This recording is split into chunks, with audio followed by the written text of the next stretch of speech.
The collection log. It records nearly every unique drop that players can obtain from various content in the game. My goal is to complete the majority of this log, but there's a twist. A spreadsheet controls the entire direction of my account. This is the journey of GenerateTask. In the previous episode of GenerateTask, we went to the place that every Ironman loves, being Wintertot. We got ourselves 2 out of 4 uniques within the easy tier, plus the burnt pages as well. After that we did another diary, followed by us getting our first unique from the Tsar monsters, which you could say we got quite lucky on. And now it's time for us to hunt for the cockatrice head. This head is a 1 in 1000 drop from, you guessed it, cockatrice. Now it is very rare, but they are also fairly low level as well, so it's not too bad. Plus there's a decent chance we'll also pick up another unique from them along the way, being the light mystic boots, which have a drop rate of 1 in 512. There's 61 strength, no mystic boots yet, no cockatrice head yet, but we did get one more pair of iron boots, which of course we already got from the cave slimes. Well, there's the mystic boots. So far I killed 297 cockatrice, so still a fair bit below the drop rate of the boots, but there we go.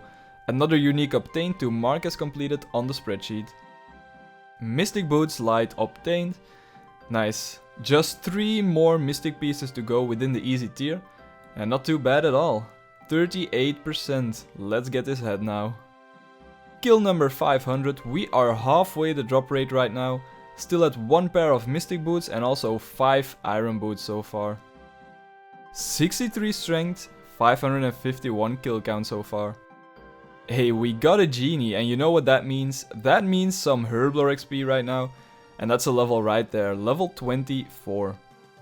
You may have seen Mighty Man 73 appear in the previous episode as well. And I just ran into him again, and for those of you that don't know, at the time of recording, he is currently rank 1 task only account. He has a granite body, but other than that, we look exactly the same, including the trimmed power amulet as well, which is pretty epic. Second pair of mystic boots coming in at around 990 kill count, I think. So that's also very, very close to the drop rate of the head right now. 65 strength. 1100 kills done now, and I will switch back to attack.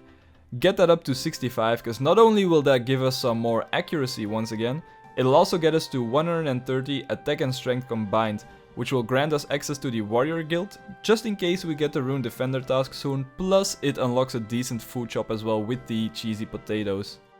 And there it is, guys, the cockatrice head. 1356 kill count in total, ended up with 61 attack, 65 strength and 72 hit points. Not bad at all. We didn't go too dry luckily, just slightly above the drop rate, and that's our task completed. There it goes in our achievements tab over here. Let's take another quick look at our collection log in the Slayer section, because we do have 2 more things added now. Of course being the Mystic Boots Light, and then of course also the Cockatrice Head, putting us at 12 Slayer items tracked in total. We also got a lot of herbs and limpwort roots from this grind, and a decent amount of nature runes as well. And let's go to the next one. Completed. Easy enough, very close to 40% now. Let's see what next. Another Tsar drop. I'm guessing we won't get as lucky as last time, where we got the obsidian cape at 1 kill count, but we'll see what happens. So considering we got the obsidian cape, that removes 1 potential drop for us to get as a new unique. We will still kill the same Tarxil as we did before, but the drop rate will now be around 1 in 170 instead, to get one of the other 3 uniques. 79 range, just 1 more level until we hit level 80, and that's gonna be so nice to get. I think we've done around 56 kills so far of these guys, but I can't really know for certain because the Runelight loot tracker doesn't register every single kill due to them not having a 100% drop like bones, etc. So I'm just estimating based on my experience gained so far. And there you have it, the Toxil Egg. Awesome. The second Tsar unique that we needed for the task, and I think also the final one within the easy tier, and the others will continue in the medium tier. We are done here, nice. I think we killed around 120 of them this time, so a little bit below the drop rate, which isn't too bad. So yeah, sweet. And as you can see, we also got a few gems along the way with a bit of toggle, but that's rather negligible. Let's take a quick look at the log once more, and there it is, 2 out of 10 Tsar items. Let's continue. Okay, this might be 40% completion now. Oh, well, maybe not then. Probably the next one, which is going to be Infinity Boots. Nice. Okay, we can go back to the Mage Training Arena once more to obtain the fanciest boots in the game. So for this grind we definitely have enough nature runes, but I'm going to have to buy some more cosmic and law runes, because we don't have enough of those just yet. So I guess I'll take a quick trip to the Mage Arena in Deep Wilderness again, and buy myself those runes.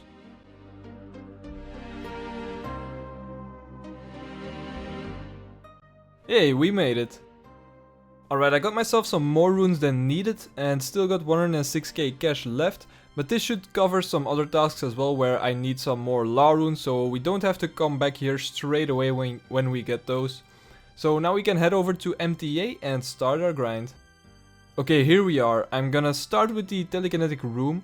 Now let's check the progress head real quick, because I still have these 241 alchemist points from when I trained my magic for the Swan Song quest. Now originally I was just not gonna use these points as I didn't want to work towards another task, but I feel like more people would want me to just use them as I have them anyways, rather than me having to get extra points and just letting these 241 rot away. So that's what I'm gonna do, which means I won't have to get any alchemist points for these infinity boots right now.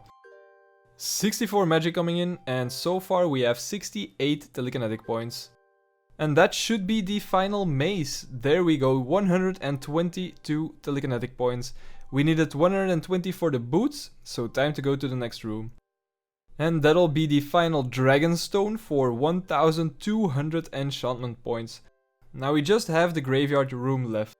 The nice thing we do have now is that we can use Bones to Peaches whenever we get low to heal back up, so in that sense I got quite lucky getting the Bones to Peaches task as the first one from MTA. The very last inventory on this grind, cast Bones to Bananas and boom, 120 graveyard points. With the alchemy points we already had from our previous magic grind, we can now buy the infinity boots to complete our task. Let's go to the rewards guardian and buy the infinity boots. Nice, we are done and we have some fancy boots as well. They've always been a favorite of mine, so I'm very happy to have these. Alright, complete the infinity boots and now we are at 40%. Let's get the next one, here we go. Okay, second piece of rogue equipment. We have the levels already, so this should be a quick one. Shout out to Luce and Harry? Right. Anyways, let's see if we can get lucky on the first attempt. Yes, we can, boys. Easy peasy.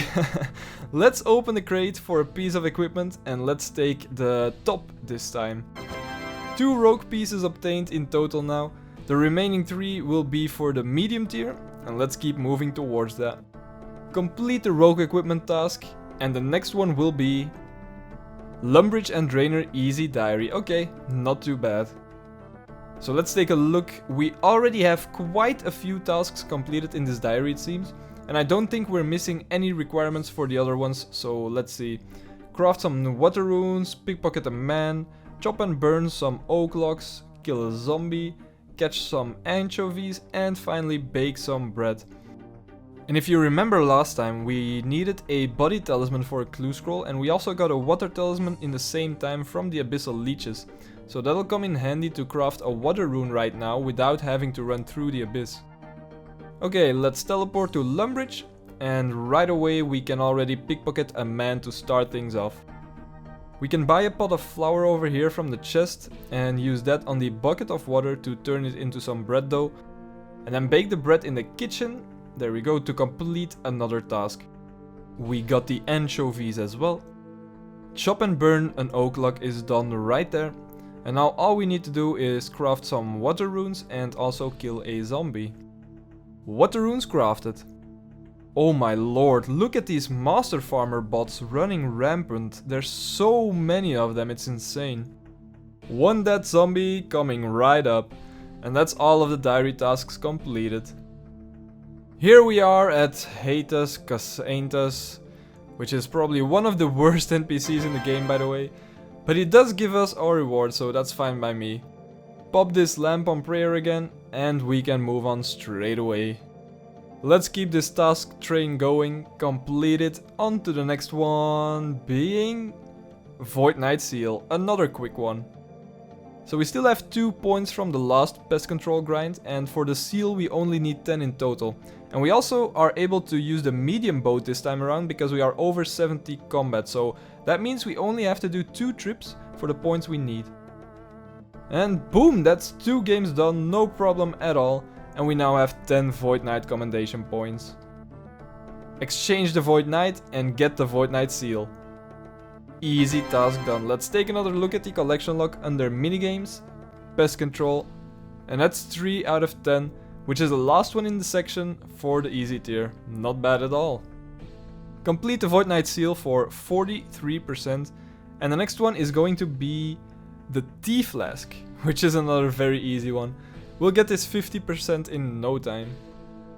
So I can already hear you thinking, what even is a Flask? Well, a Flask is basically an item that can store up to 5 cups of tea, and you can then drink directly from the flask, which also boosts your attack level by 3, just like drinking a normal cup of tea. Now the way to obtain this is the same as the different satchels, which is by killing the different hybrid monsters you can summon in the Tower of Life. Now, unlike the different satchels, where every satchel is dropped by a different monster, the Flask is a universal drop that can be obtained from any of them at either a common or an uncommon drop rate. Now, considering it's a common drop from the Newt Roost, which is also the weakest monster to kill in the tower, it's probably a good idea to kill them as they are easily summoned with feathers and an Eye of Newt as well. So let's kill some of the Newt Roost. It should be the northeast altar over here to summon the Newt Roost. Look at this thing coming at me. Oh my god, this one is by far my favorite one from the Tower of Life. And the death animation is also great on this one. He just falls over like that. You gotta love it. Ooh, that's a rune satchel. So that's also an item we still needed for the collection log. So let's get this Flask as well. And then I'll mark the satchel as completed before completing the task. Oh, and it looks like we got the flask the very next kill. Okay, we are done with 2 more tasks on the list, so let's complete both of them. Alright, let's first go to the easy list and cross off the rune satchel. And now straight back to the dashboard, complete the Flask as well. And we are at 45% already. They're coming in very quickly now. We're getting a lot of short tasks, but there's still a few long ones to go, so let's see what the next one is. Ooh, yup. 5 new uniques from medium clues, okay. We don't have the 50 hunter requirement yet in order to catch eclectic implings, so I guess we'll start killing a bunch of guards for this task. The next episode we will start our first medium clue grind of many, and hopefully we'll get some cool uniques from those. Make sure to subscribe and tune in next time, as I believe there will also be some new things added to the collection log on the next game update, and as such we'll also have to add a few tasks to the spreadsheet as well. But that's for next week, so for now I hope you'll all have a wonderful day, and I'll talk to you later. Take care.